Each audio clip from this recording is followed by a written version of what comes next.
Were tailored men's suits, or men's suits in general, proportionately less expensive in the 20s, 30s, 40s, and 50s? Because that's almost all they seemed to wear in public, or did men just invest a larger portion of their income in clothes during those years? Also, consider that things like cheap, mass-produced distributed t-shirts and casual wear didn't really exist.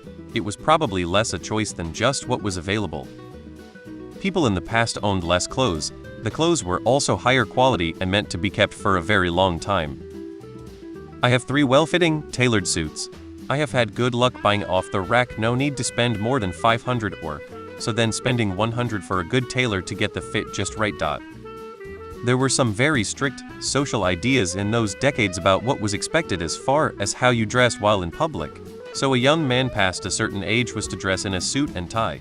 As others pointed out, the clothes were made to last a lifetime. When I was a young man, I wore a peacoat that was my maternal grandfather's. So 3 generations later, I was still good. In fact, it's still in the basement and perfectly good. There was a time when you could judge how important something was if someone had on their good suit one held just for weddings and funerals. There were never closets full of clothes. In fact, many homes had no closets in the bedroom, just a stand-alone wardrobe. The world used to be a much more formal place. My grandfather would never even consider leaving his house without at least a necktie and a hat. A good suit is hard to get today. I had to get mine from Europe and they cost over $2,000 each.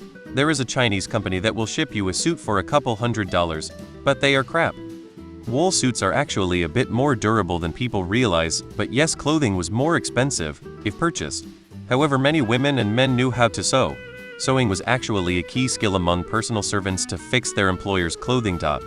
Also, not everybody wore custom tailored suits. Even if your job required jacket tie, they didn't have to be top quality or fit perfectly. My first job required jacket tie. As soon as you got to the office, you'd hang up the jacket work in your shirt sleeves, so one blazer or sports jacket would do. I had a friend who bought one necktie. Every night he loosened the knot, slipped it off, and put it in his desk drawer. Next morning, the reverse. Of course, the executives wore nice suits. Clothes are one thing that genuinely did used to be better in a lot of cases. They were really made to last a lifetime, so when they bought clothes, it was an investment. They also took good care of them, and were equipped with the skills to do so. Some of the middle class did, but you are also not seeing all the incredibly poor people who cannot afford them. Usually, as they didn't live in the city. How can anyone survive owning only a single suit? Even assuming you have some sort of job where you can dress casually, are you seriously just wearing the same suit for every formal occasion? I would assume the typical 18-40-year-old owns between 2 and 10 suits, similar to the number owned by previous generations. Well, there were fine tailored suits, which you could see people like Rockefeller wear, which adjusted for inflation probably cost tens of thousands of dollars.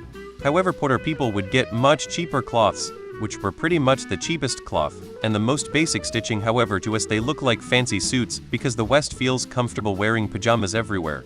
Also, a lot of people made their own cloths, which is neat. I own 6 suits and M30, but it's basically my job uniform.